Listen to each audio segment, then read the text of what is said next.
Hey y'all, welcome to Nurse Strong. I'm Nikki. And I'm Alicia. And before we get started, of course, we got to do our regular check. So, are we still nurses this week? I am still a nurse this week. Yes. Are you still a nurse this I'm week? still a nurse. Kind of like what we said before. Like, I love being a nurse, but don't really like working as a nurse. I love being a nurse too. I really do. Right. I love my patients. Right. I love learning new things, and I love helping people. So yeah, I'm still a nurse. Right. I'm still a nurse this week.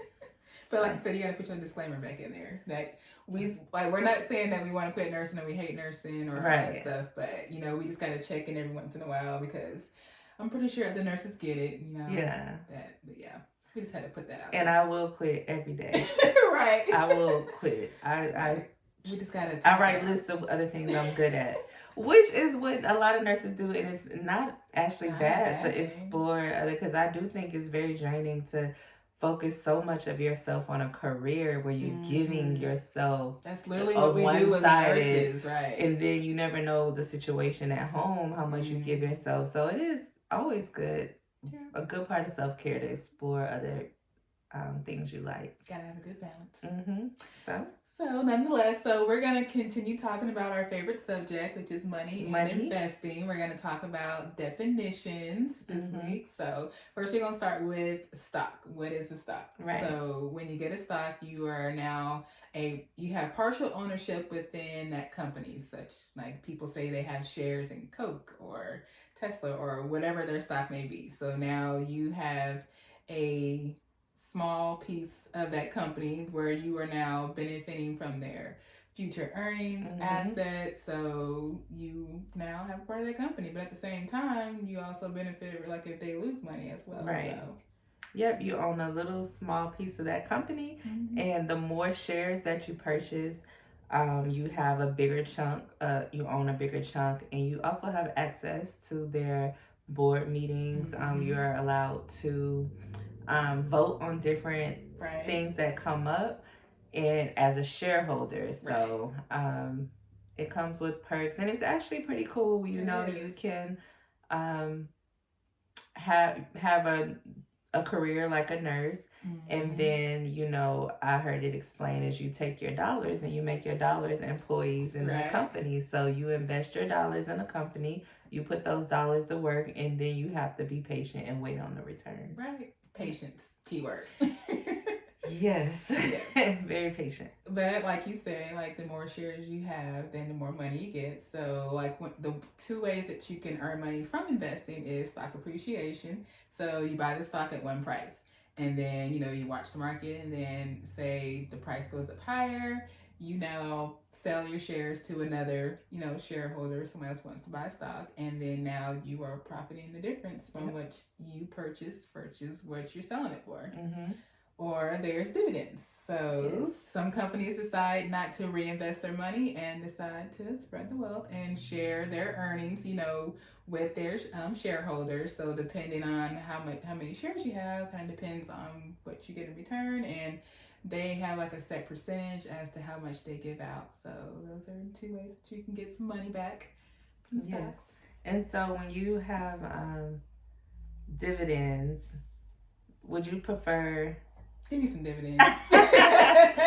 I'm like, did you prefer dividends or stock appreciation? No, give me some dividends, because then like I don't gotta go, sell some stuff. So like that's just some little extra money that you just giving me, as I still got shares that's still over here growing. So when I decide to sell, I'm still getting some dividends too. Yep, and what you can do, I think we mentioned this before, when you make dividends, you reinvest them. So that's what we do. We the dividends go into our account, and then when we go to purchase more stock, we use that money to purchase more stock, even if it's in a different company. It's money that we didn't have to put in. We made it off of another investment, and then we're going to make some dividends off of that money that wasn't even ours in the beginning that we made. And so that's more money. Yes.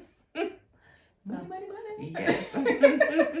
So one of the things that we've also invested in to help diversify our portfolio, or ETFs, or exchange traded funds. So that's basically like when investors pretty much just like pool their money together and helps them diversify between different stocks and bonds.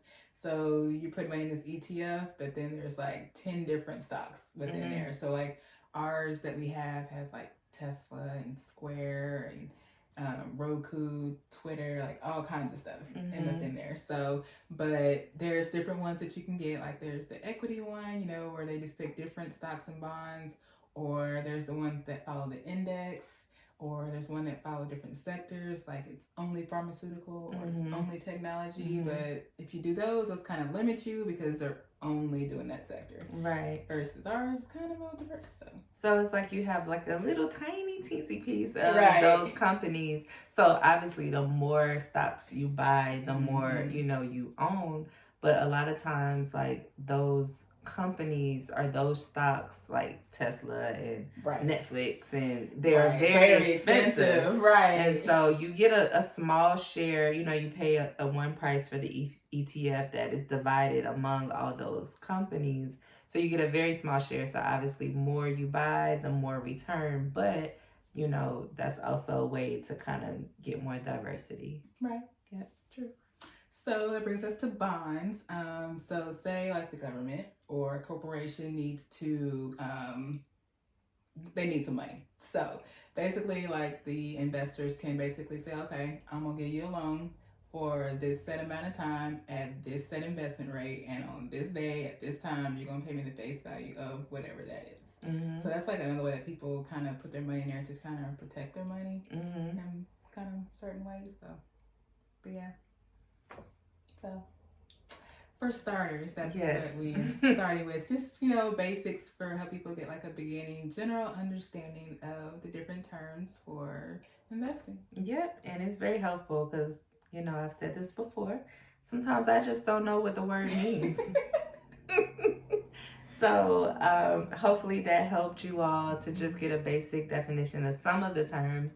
We'll do more terms and definitions because sometimes it's just getting it clear in your head because it could seem very complicated. But once you start, you have to start somewhere. You just build your knowledge and you learn more and you build on top of that. So hopefully those definitions have helped you all understand more and get started. All right. Thank you so much for listening. As always, please reach out to us with any ideas, questions. We can be reached at IG at Live Nurse Strong, www.livenursestrong.com, where we have our blogs and our t-shirts. You can email us at Gmail, livenursestrong@gmail. We would love to hear from you. Thank you. Bye.